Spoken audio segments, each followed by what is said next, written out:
nekk leen ci rek day gën a neex rek di gën a baax di gën a xees di gën a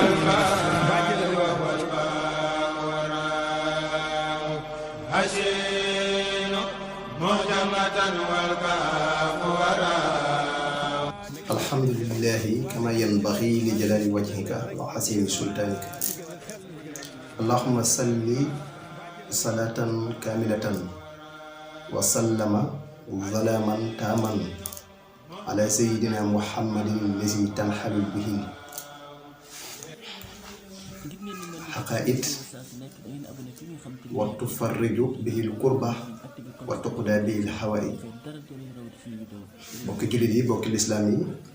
ñu ngi leen di siyaara te di leen nuyoo ci nuyu bi gën a rafet te di leen baalu xàq ci weeru màgg wu tedd bi nga xam ne mu ngi tàggatoo. weer wi nag bu ma saana agsi fii dina am lu ñu fi baaxoo di amal ngir lan day farata joo xam ne yonent bi sallallahu taala alayhi wa sallam moo ko farataal ci jullit ñi muy zakatul fitri ñu gën koo xam ci mbuurum koor. jële nañ ci ibnu Umar radiyallahu anhuma mu wax ni farada rasulullahi sallallahu alayhi wa sallam zakatul fitri min ramadan ala nnaas saaxa min tamrin aw saaxa min sahir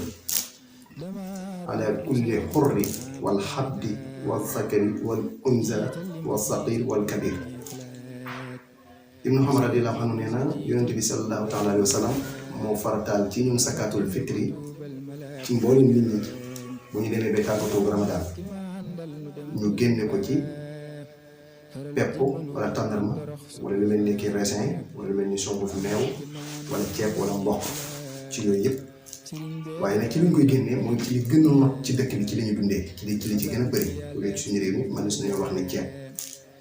mooy farata joo xam ne yonent bi sallam daana yónnee ay nit di leen ko soññ ci koor gi.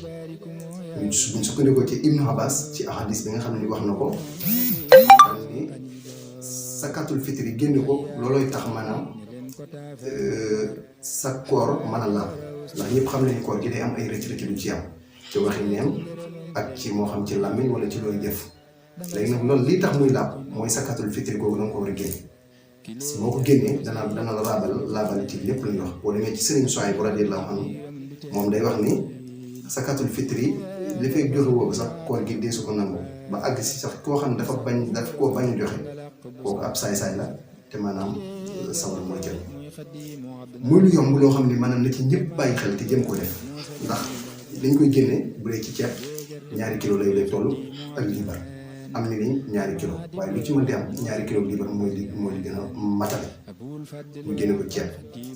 su ko defee buñ ko génnee tamit dinañ wax kan lañ koy jox waaye balaa ñoo agsi foofu ñu leeral ni kan moo ko war a génne mooy ki nga xam ni mooy dundal waa këram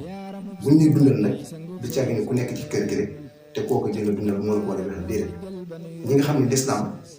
ñoom la gàll sa kaw nga war leen dundal bu mel ni sa doom ak ki nga xam ne mooy sa soxna ak ki nga xam ne mooy sa ñaari waajur ñooñu daw la wax te bu dee sa doom boo ko dundalee ba mu kàll ba mu doon mus kàll waratoo koo génne moom su amee àll moo ko war a génne boppam bu dee jigéen ji nga xam ne yaa ko yor muy sa doom bu demee ba mati sëy moom it bu sëy waroo koo génne kon ku nekk ci biir kër nit ñi dundal moo xam sa mag la wala ku mën doon zakatul fitri yaa ko war a sàkkal sa bopp yaa ko war a joxe. lan ngay am soo koo mën a joxe tamit danañ ko leeral muy da ngay am loo xam ne bisu korite bi mën nga cee dund ba mu des la ca des di génne zakatul fitri donte boo ci génnee zakatul fitri sax du mat waaye teewul da nga ko mën a génne loolu kon ci mu génn kon ñu bàyyi xel loolu bu baax muy zakatul fitri mooy laabal koor gi génne ko ci ceeb 2 kilo liibar jëmm ji nekk war na léegi nag koo xamante si maanaam gone la te juddu na ginnaaw bi jant bi sooyee dees ko génneel ndax xam nga zakatul fitri mag gone ñëpp a ci yam waaye tey bu jant bi xasee soo ba daw tuuti ku juddu woon ci diggante bi dees ko génneel zakatul fitri ndax mu waru ko woon ku ko ñàkkoon tamit nga xam ne amu ko woon ginnaaw bi jant bi sooyee mu am ko kooku it sopp ci moom rek lañ def pour mu génn waaye bu génnewul tamit dara nekku ci dégg nga waaye nag bu fekkoon koo xam ne nag njëkk mu jant bi soo da koo waroon far mu faatu kon teewul dañ ko koy génneel ndax zakatul fitri da koy war kon nañ xam ni zakatul fitri yooyu sallam moo ko farataal suñu borom wax na ci alxuraan qad aflaha man zakkaahaa wa zakara isma rabbihi fa sallaa am na ñooñu ñu wax ni sakaatul fitri la ci jublu ak julli korite bi kon lu ci mën di am nañ xam ne sakaatul fitri ñaari kilo liibar la borom kër bu nekk ñami dundal moo leen koy génneel su fekkee maanaam mënuñu su fekkee nag am nañu kàllafe ñu fa nekk ñoo koy génneel seen bopp jëmm ju nekk la nekk leen ci rek nekk leen ci rek day gën a neex rek di gën a baax di gën a xees di gën a ci fajar waaye boo demee bu julli ci korite bi ñëw soo ko génn nag loolu moom sarax lay doon waaye loolu ci génn bitum yaa gën a lamsal du rog bi geesoo borom kersa la woon daawul dox di riisoo Sëriñ Bamba du geesoo bëtam la daa xool di jàllar bi di lamsal di xoole niw mool du xiinam dafa sempal